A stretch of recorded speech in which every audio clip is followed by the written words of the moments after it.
ఈయన అంటాడు ముఖ్యమంత్రి, మీరు చూసిన అందరూ కొడంగల్లో యాడ్ను మాట్లాడిండి నిన్న. ఏమంటాడు? కేసీఆర్ నువ్వు కొట్టుడు కాదు, నువ్వు నిలవాడు, సరిగ్గా నిలవాడు, కట్టలేకుండా నిలవాడు అంటుండు. ఒక 71 ఏళ్ల పెద్ద మనిషిని పట్టుకొని సంస్కారం లేని ముఖ్యమంత్రి గారు ఏమంటున్నాడు? కట్టబట్టుకొని నిలవాడు అంటుండు. నేను చెప్తున్నా ముఖ్యమంత్రికి, రేవంత్ రెడ్డి గారు నీకు సంస్కారం లేకపోవచ్చు, కానీ ఒక్కటి గుర్తుపెట్టుకో, కేసీఆర్ ఆయన నిలబడు కాదు, 4 కోట్ల తెలంగాణ ప్రజల ఆత్మగౌరవాన్ని నిలబెట్టిన వాడు కేసీఆర్. తెలంగాణ అనే రాష్ట్రాన్ని ఏర్పాటు చేసి దేశం ముందు సమున్నతంగా నిలబెట్టిన వాడు కేసీఆర్. అందుకే మా చెల్లె రజని ఒక మాట అన్నది నిన్న, నాకు బాగా నచ్చింది. ఏమన్నా దొరికేనా? రేవంత్, కేసీఆర్ కట్ట లేకుండా నిలబడతాడు, కానీ నువ్వు కమిషన్ లేకుండా ప్రభుత్వాన్ని నడుపురా నాయన అని చెప్పింది.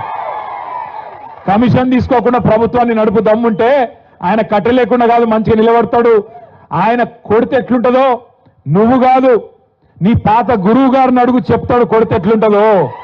నీ ఇప్పుడు గురువుని అడుగు, నీ గురువుని అడుగు, రాహుల్ గాంధీ వాళ్ళ అమ్మని అడుగు, చెప్తుంది ఎట్లా ఢిల్లీ మెడలు వంచి తెలంగాణ తెచ్చిండో కేసీఆర్ కొడితే ఎట్లుంటుందో ఆ దెబ్బ తిన్నోళ్ళని అడుగు, తెలుస్తుంది.